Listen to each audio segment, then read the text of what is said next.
खुलुमबाय दिनैनि गिबि खौराङानो जाहैबाय बिटिसि बिसायख'थिनि मोन 15 बिधानसभा बियाबनि गेजेराव बिपिएफ दोलोआ मोन 11 बियाबाव गेलेगोनखौ रोखा खालामबाय। बाक्सा सालबारिनि नलपारायाव खाजन गयारी मुंनि सुबुंनि न'आव अर खामनायनि जाहोनाव सासे फरायसुलिनि बिजाब आरो डकुमेन्ट्सफोराव अराव खामफायो। मैया फुंबिलिनि 3 रिंगायाव गंसे गारिया जाब्रबथाय जानानै हारसिङैनो बेलथायो। बे जाथाया बरसि जरायाव जायो।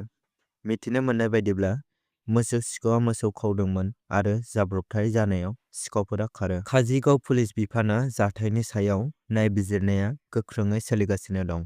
TIIS गुवाहाटी हिनजावसाफोरनि हस्टेलाव मोनसे दोनखोमानाय हिडेन केमेरा मोननायनि उनाव पुलिसनि बिजिरसंनाया सोलिगासिनो दं मानोना बे केमेरा दोनखोमानाय सुबुंखौ दासिमबो मोननाय जायाखै।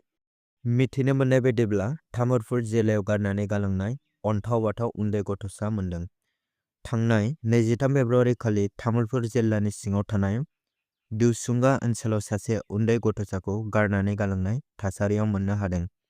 गारनानै गालांनाय गथ'खौ रायजो राजाफोरा तामुलपुर जिल्लानि सिङाव थानाय गथ'सा इउनिटनि आखायाव गथायनानै होनायखौ मिथिनो मोननाय जादों।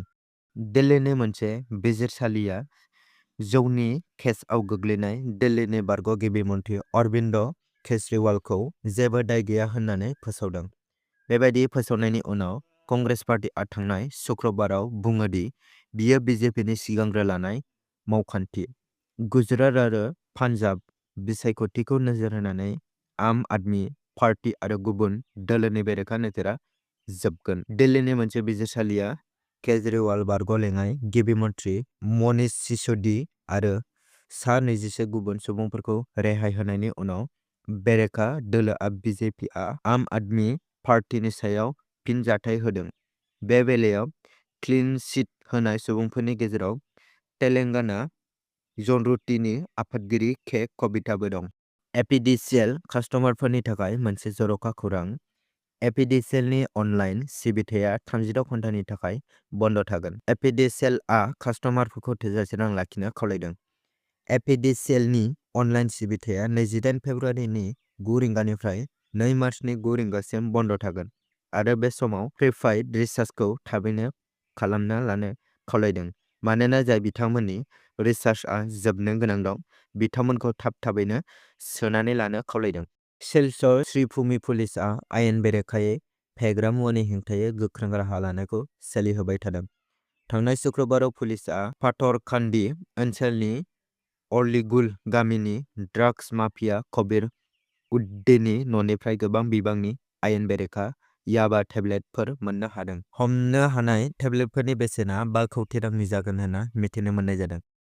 मैया आकाशवाणी क'क्राझार केन्द्रनि प्रग्राम एक्जिक्युटिभ मुस्रि तरिनी कान्त बसुमतारी आरो इन्जिनियारिं बिफाननि एसिस्टेन्ट डाइरेक्टर जी थांथालियानआ साख्रिनिफ्राय आजिरा लाबाय। फटगावआव थानाय आकाशवाणी क'क्राझार केन्द्रनि मावखुलियाव दिनै जोबथा बिदाय होयो।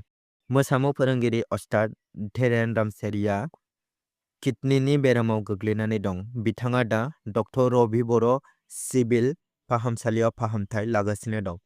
थांनाय 17 जानुवारि 2026 आव आसाम सरकारनि हारिमु बिफाननिफ्राय बागुरुम्बा दोहौ मोसानाय हाबाफारियाव आसाम आरो भारत हादरावनो विश्व रेकर्ड खालामनो हादोंमोन। बुंनो थाङोब्ला बिथांनि नाजानायावनो बागुरुम्बा दोहौआ जाफुंसार जानो हादों। दुखुनांथाव बाथ्राया बेसोदि धीरेन रामसियारिआ थांनाय 21 फेब्रुवारिनिफ्राय डक्टर रबि बर' सिभिल फाहामसालियाव किडनीनि बेरामाव गोग्लैनानै दासिम फाहामथाय लागासिनो दं होननानै मिथिनो मोननाय जादों।